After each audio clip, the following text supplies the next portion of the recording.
Tonight on NAIT NewsWatch. The provincial government announced new diploma weighting. I think it was a decision long time coming, and I think it's a good decision for Alberta students. Groped Road will remain closed to traffic for another 3 weeks. Of course, we have to conclude from what we've seen that there's going to be significant delays as a result of this. U of A surgeons are the first in North America to use groundbreaking technology.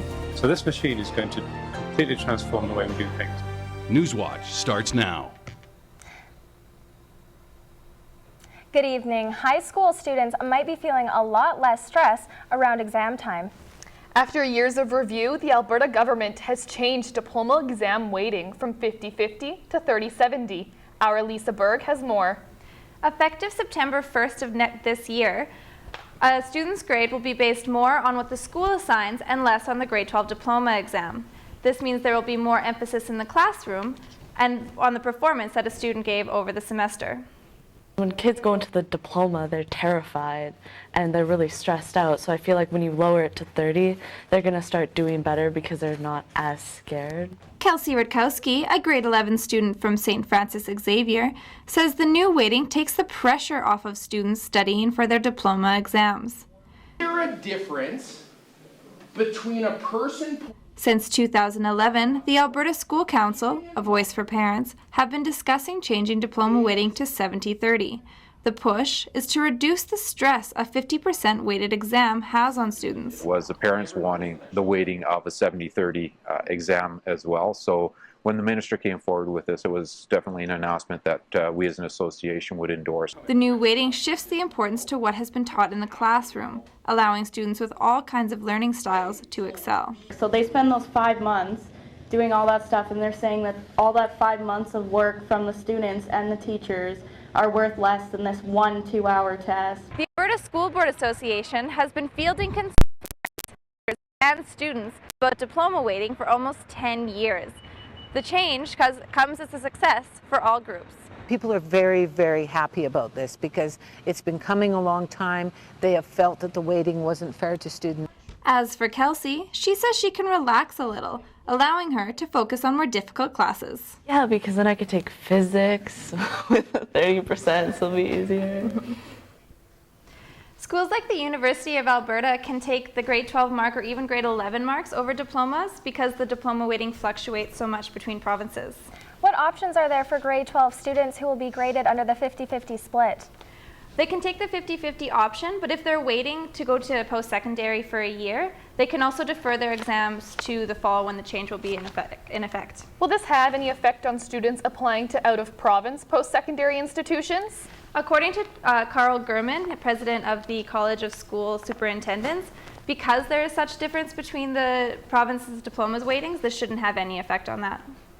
Thanks, Lisa. That's Lisa Berg reporting live from our news center tonight.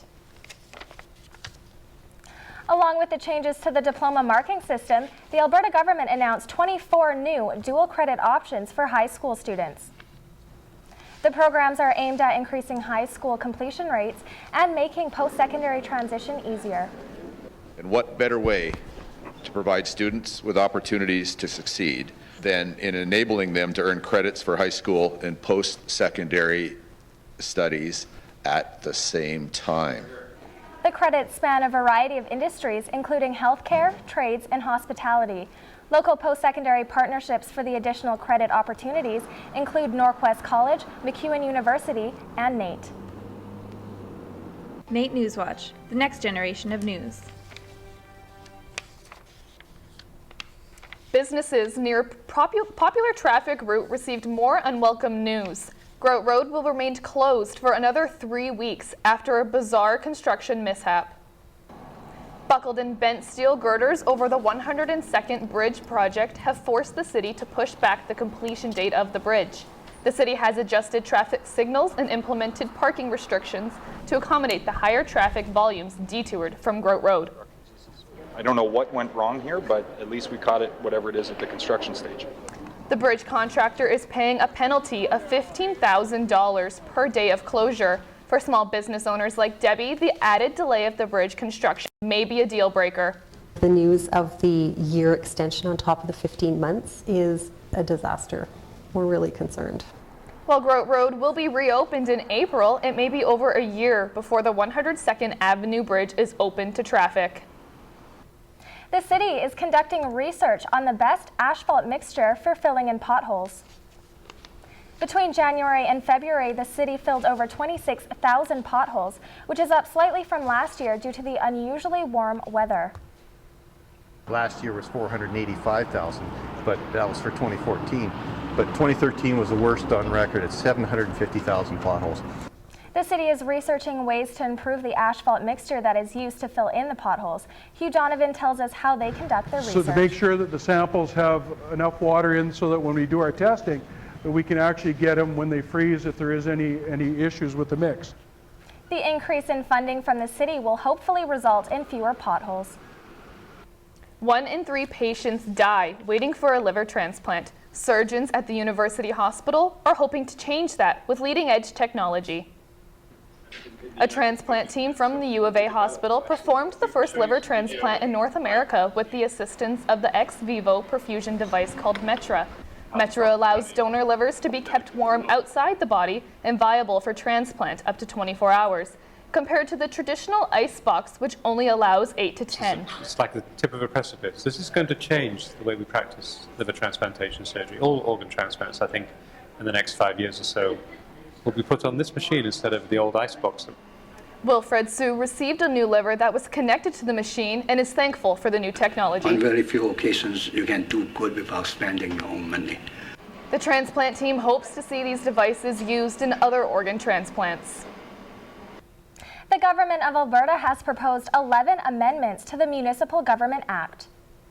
The 11 items fall into 4 key categories: enhancing municipal accountability and transparency, enabling more efficient municipal operations, enhancing municipal viability, and strengthening municipal and intermunicipal planning. The changes to the Act were developed through extensive public consultation and collaboration with municipalities. This Municipal Government Act provides the governance model for Alberta's cities, towns, villages, summer villages, municipal districts, and counties, and local governments. It lays the foundation for how municipalities operate. Phase 2 of the amendments is scheduled for the fall of 2015. Just over a year into the construction of Rogers Place and the Winter Garden, the new downtown arena is on time and on budget. The bird's eye view of the busy construction site shows the new steel girders that span across 104th Avenue for the Winter Garden. Fundamentally, the Winter Garden will be a people place and a vibrant and active hub in the Arena District. It will bring people together, it will connect north and south, and it will be one of the great meeting places in all of the city. The 24,000 square feet of climate-controlled and programmable space will be used for public and private events, as well as working as a safe pedestrian connection for the Edmonton Arena District Plaza, Rogers Place, and the LRT. Visit rogersplace.com for more information on the Winter Garden. McNally School held a human rights conference this past week with a special guest speaker who was a child soldier. Emmanuel Jal was a young child when the Second Sudanese Civil War broke out. Not long after, Jal was recruited by the Sudan People Liberation Army and became a child soldier. 1 year later, I leave with an AK-47. Jal and 300 lost boys managed to escape. Jal was among the handful that survived. Since being robbed of his childhood, Jal aims to protect others through his music. Music, to me, it's where I get to see heaven again. This is where I get to become a child again. It's the language of the soul. Jal travels around the world telling his story and promoting peace. ETS has launched a new campaign to reward courteous transit users. On Tuesday, Councillor Scott McKean joined students from Grace Martin School to launch the I'm an ETS Hero button campaign. The students were handing out buttons to transit riders, encouraging them to pass on the buttons to those riders who show courtesy. We can make it a little more comfortable for more people if we remind riders that there's etiquette that you should bring during the ride. For more information on the campaign, visit takeets.ca/hero. 1, 2, 3, heroes! The The Department of Employment and Social Development congratulated the first 3,000 recipients of the Canada Apprentice loan. The loan was launched in January this year and provides registered apprentices pursuing technical training in red seal trades with up to $4,000. And so far, over 3,000 apprentices across Canada have benefited from the loans. But here's the most interesting part. Of the 3,000, 1,200 are right here in Alberta. Of the 1,200 recipients in Alberta, 800 are NAIT students. It is estimated that up to 26,000 apprentices are expected to benefit from over $100 million in loans this year. The We Love Edmonton campaign is finding creative ways for locals to highlight what they love about our city. A Lego building competition was held on Monday to bring awareness to the We Love Cities contest. This year, Edmonton hopes to be crowned Earth Hour capital of the world. And you can see by the excitement around us here today that people are pretty excited about sharing their love for the city. Mayor Don Iveson judged the 10 participating teams on originality, teamwork, and most importantly, sustainability. Through education of the youth, that we can learn to make more sustainable choices to help our environment.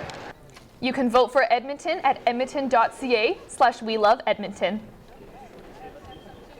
Coming up after the break, we take a look at how students can take advantage of available job opportunities in the summer.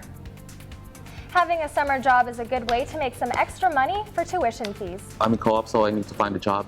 That's part of my degree, or to get my diploma, I have to find a job. I'm Liam Johnson. Coming up in sports, I've got to look at some Red Bull crashed ice highlights, and also I take to the court to shoot a few hoops. All that coming up next. Hi, I'm Bernard Surin. It looks like it's too early to take off your winter tires, but conditions will start to improve tomorrow. I'll have all your weather details after the break.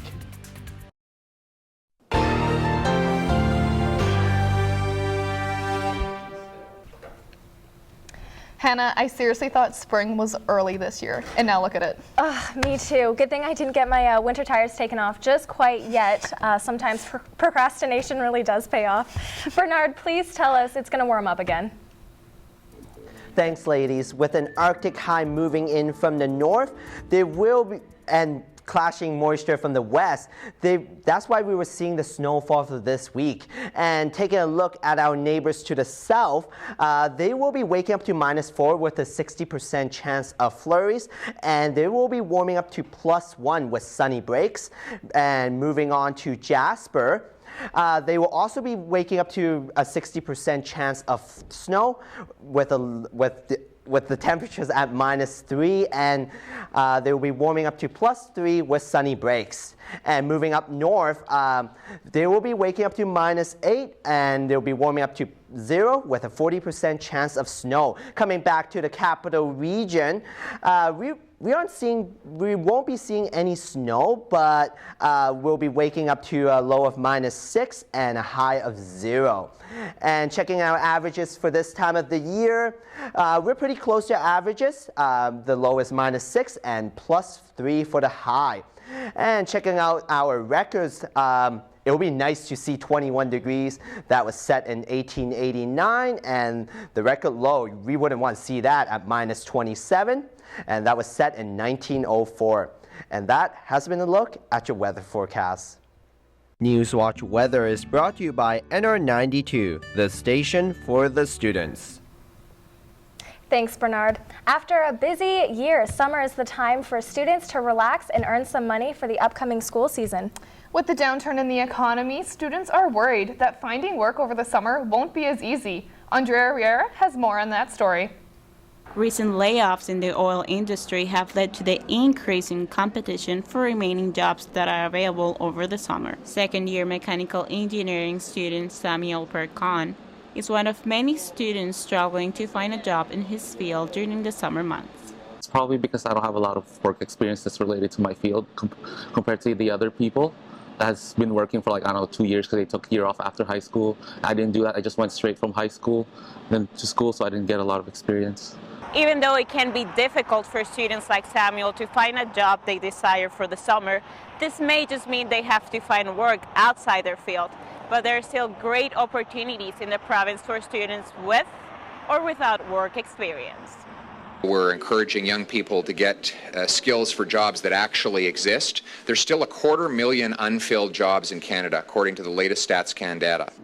While many students continue to increase their knowledge and skills they need to be successful in their career path, there are various jobs waiting for them this summer. Once I get that experience, I'm going to be confident to find a job next year, in the future. Andrea Riera, NAIT NewsWatch. Liam Johnson joins us with a look at sports. Quite the event this week down in the River Valley with Red Bull Crashed Ice. Yes, indeed it was. An exciting weekend. However, we are going to start off with hockey. The Ooks women's hockey team made history, winning the ACAC championship for the 3rd consecutive year. The team spent the entire year atop the standings, but had a close competition with Red Deer College all season, meaning the final matchup was no surprise to the team. We kind of knew that it may happen if we're just going to stick together, stick with the game plan, which we did, and I think that's what brought us the success and the gold medal. With a high turnover rate, getting consecutive championships is no easy task. It's definitely harder for girls to win consecutive championships due to a lot of programs here being only 2 years. However, I think our team has had a lot of success in the past few years. It makes girls want to stay longer. The best-of-5 series went to 4 games. Veteran Bowles scored the game-winning goal in the last hockey game of her career. I finished my 5th and final year, and there was no better way to finish it. It was quite the sight to see. 70,000 people lined the boards in downtown Edmonton to watch skaters barrel down an ice track at Red Bull Crashed Ice. We'll pick the final up about halfway through. Coming around the U-turn, Scott Croxall, the heavy favorite, is going to lose his lead to American Cameron Nas. Croxall tries as hard as he can to regain the lead, giving it all he can over the staircase, but Nas is going to steal this one away. Cameron using that narrow path to block him out the last couple of turns, and it could be yet another win. It'll be Cameron Nas's 3rd win of his career. Croxall couldn't win the Edmonton leg, however, he was still crowned world champion and had some kind words for Nas. Nas had a good pass on me in the 180 turn, so good on him for winning the competition tonight. But we'll see what happens in the next one. Players gathered in Churchill Square to raise money for the Ford Edmonton Foundation. 16 teams participated in the first ever road hockey competition. Teams could consist of 7 or more players of any age or ability. The rules were simple. Teams got a wooden stick and a ball. The most goals win. Clearly, some players came more prepared than others. Amounts raised are still being tallied. Organizers hope to make the tournament an annual event. Thousands packed West Edmonton Mall to watch hundreds show off their best Karate Kid moves. 732 competitors of all ages and sizes participated in the event. The competition is the biggest in Canada, drawing fighters from all across the country. My dad was in judo, and then he kind of started talking to me about it. I like to fight with different people from different places because you kind of get to see what they've learned in different what you've learned, and then you can kind of learn from each other. Edmonton hosts the Pan Am Judo Championships, a qualifier for the Olympics at the Seville Sports Centre, April 24th to the 26th. Being 6'6", one of the most frequent questions I get is, did you play basketball? Let's get something straight. Just because someone's tall doesn't mean we light up the court. For that reason, this week I decided to hit the gym for some basketball, but with a spin. For this lesson, I had to bring in the best of the best. 5-time Paralympian, Ron Meyer. In basketball, what you have to do, you're trying to get as explosive as you possibly can. We call it a D-stroke. It makes it quite a bit more fluent. After mastering the art of pushing the chair, we moved along to turning. Seems easy enough. And you see, I'm not even using my hands to turn with, right? Yeah. Or not. Even though I hadn't quite mastered all the skills, we decided to move along anyways. Adding in a ball, let's see how the relatively easy task of throwing a foul shot goes. Same shot. Oh, look at... No. After taking out my cameraman and trying 30 times, I finally hit the money. After that amazing shot, I thought it would try for 2. Oh! After 2 in a row, I thought I should call it a career and just stick to rolling around. Hey, 2 out of 45 shots isn't too bad, right? And I have to say that is no lie. It was actually 2 for 45 shots. Wow, at least you rocked the wheelchair. I don't think you're going to the Olympics anytime soon, but you didn't fall or anything. Well, thanks for the compliments. Maybe we'll all have to head out sometime, and we'll see how you do. Maybe okay? we will. Okay. We'll meet you on the court. Sounds good. I don't like to sweat. Thanks, Liam. Coming up after the break, we went down to Edmonton Meals on Wheels to lend a hand in the kitchen. The Edmonton Meals on Wheels have been delivering nutritious meals to Edmontonians since 1969. Meals on Wheels started in 1969, so this is our 46th year of serving hot and cold meals. Hi, I'm Elizabeth Bakken. On this week's entertainment, we'll take a look at Edmonton Dining Week, as well as a local Indy race driver that will be participating on the reality show Race to 24. All that and more coming up after the break.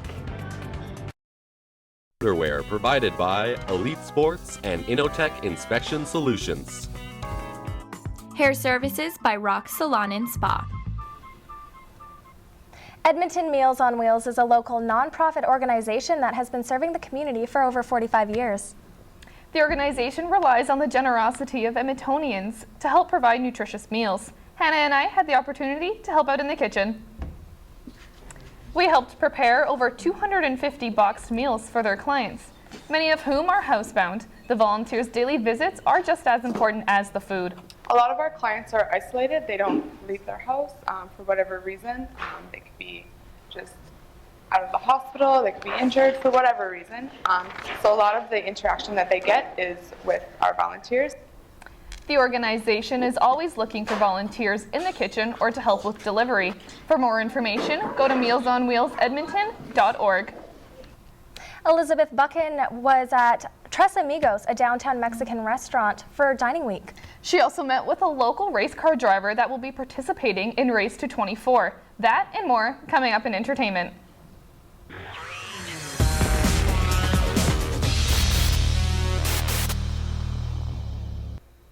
Several restaurants are participating on Edmonton Dining Week, open to the public until this Sunday. A great opportunity to take advantage of the good prices and get a little taste of Edmonton. We went to a couple of them and experienced the delights of the season. Fresh red snapper, already have it seasoned here, and it's rubbed with adobe sauce. So you just throw that on there. And then in the end, then it'll be a nice fresh red snapper rubbed in adobe sauce. Fresh red snapper on a plate, and it comes along with zucchini and purple onion. If you're looking for a rotating restaurant with a nice scenery, Le Ron is also part of Edmonton Dining Week with their $48 dish. The downtown dining is a wonderful program for guests because they have the opportunity to actually go out for dining at a reasonable rate. A local Indy race car driver is headed to reality TV to compete for a chance to race in one of the biggest motorsport races in the world. He has a really genuine interest in supporting autism, and Autism Speaks. In the show Race to 24, Stefan Rzadzinski and 23 other people around the world will compete for a spot at the 24 Hours of Le Mans. Crystal Glass. They've initially committed some money to help support Autism Speaks, and then every round they make it on past, they'll be donating $500 more. So, Stefan hopes to stay on the show as long as possible to keep this donation going. Victoria School of the Arts is presenting Big Fish, a new Broadway musical that is about a young man and his relationship with his dad. They go through fights, memories, and stories together. He ends up sitting at his father's deathbed, trying to reminisce with him and understand why his dad was who he was. If I don't catch a fish, my family's gonna starve. Oh, well, the fish are sleeping. You gotta get them moving. Yeah, try the Alabama stomp. The Alabama what? The Alabama stomp.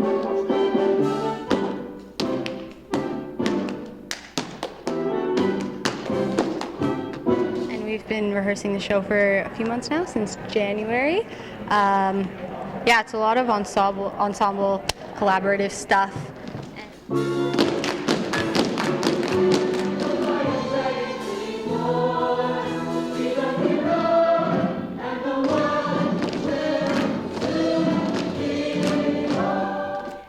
Big Fish has been showing since Thursday, and the last show is tonight at 7 o'clock. Tickets will be at the door. A 17-year-old Sherwood Park student is using his music to draw attention to homelessness. Filming was the funnest part because I thought it was a long process to figure everything out and storyboard it and everything, and then once we got to actually filming it, it was a lot easier than I thought it was going to be, and it was just really fun. Cause they never eatin', come on, we need to help these kids. Kinda seem like a lot, never learn how shelter feel while I sit in my comfort, take for granted. Eden Murphy didn't know much about facing difficult realities and homelessness, but after a fundraiser last summer and a little bit of research, he made a video about Edmonton's youth empowerment and support services. While these kids trying to escape it, I know we needin' to give them a chance. They gotta live, so put your hands in the sky if you wanna help out. You can find the video on YouTube by searching on Call to Action Dash at Youth Empowerment and Support Services presentation. That has been your look at entertainment. I am Elizabeth Bakken. Thanks for watching. Thanks, Elizabeth. That play at Victoria School looks really, really good. Yeah, we should definitely check it out. Tonight's the last night that it's showing, and it's put on by local high school students, so that's pretty awesome. That's been our show for tonight. Thanks for watching. You can check us out on naitnewswatch.ca. Have a good night.